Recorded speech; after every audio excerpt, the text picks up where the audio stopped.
বিচার দিবসে কিয়ামতের দিন, সেদিন কাউকে ঠকানো হবে না, কাউকে জুলুম করা হবে না। আমরা কত লাকি, আমরা বিচারক হিসেবে আল্লাহ তাআলাকে পেয়েছি। আমরা অনেক সময় দুনিয়ার বিচারে অনেক সময় হ্যাপি হই না, বাদী হ্যাপি বিবাদী হ্যাপি হয় না, বিবাদী হ্যাপি বাদী হ্যাপি হয় না। কারণ মানুষের দুর্বলতা থাকে, কারো প্রতি পক্ষপাত দুষ্টতা থাকে, অনেক বিষয় থাকে। কিন্তু কিয়ামতের বিচারে আমরা এমন একজনকে জাজ হিসেবে পেয়েছি, আল্লাহু আকবার। তিনি মুসলিমদেরকেও কোনো ফেভার দিবেন না, আবার নাস্তিকদের উপরে জুলুম করবেন না, আল্লাহু আকবার। কাফির, নাস্তিক, মুশরিক, অবিশ্বাসী, পত্তলিক, তাদের প্রতি এক বিন্দু জুলুম আল্লাহ করবে না।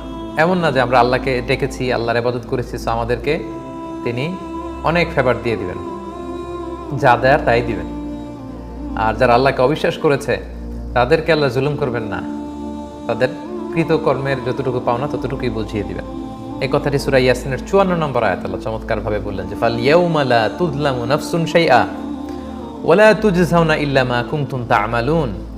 আজ কারো প্রতি বিন্দুমাত্র জুলুম করা হবে না, এবং তারা যা করেছিল শুধু অতটুকুই তাদেরকে বুঝিয়ে দেয়া হবে। আল্লাহু আকবার। আল্লাহ জুলুম করবেন না। কোরআনের অন্যান্য আয়াতে আল্লাহ তাআলা বলেন মা ইউবাদদালুল কওলু লাদাইয়া ওয়া মা আনা বিযাল্লামিল লিল আবিদ। আমি আমার কোনো বান্দার উপর জুলুম করি না। বিভিন্ন আয়াতে আল্লাহ বলেছেন যে আমি জালিম নই, আমি জুলুম করি না। যে যতটুকু প্রাপ্য ততটুকু। ফামাইয়া আমাল মিসকালা যাররাতিন খাইরান ইয়ারা। যাররা পরিমাণ ভালো করেছো তো সেটা পাবে, যাররা পরিমাণ খারাপ করেছো তো সেটা পাবে। সবকিছুর হিসাব সেদিন দেয়া হবে, কাউকে ঠকানো হবে না। আপনারা আশ্বস্ত থাকুন।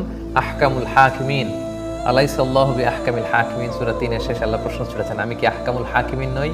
সকল জাজেস, বিচারকদের মধ্যে কি আমি শ্রেষ্ঠ বিচারক নই? অবশ্যই। ওয়ালা ইয়া রাব্বানা, অবশ্যই আপনি সর্বশ্রেষ্ঠ বিচারক, এবং আপনাকে জাজ হিসেবে পেয়ে আমরা খুশি।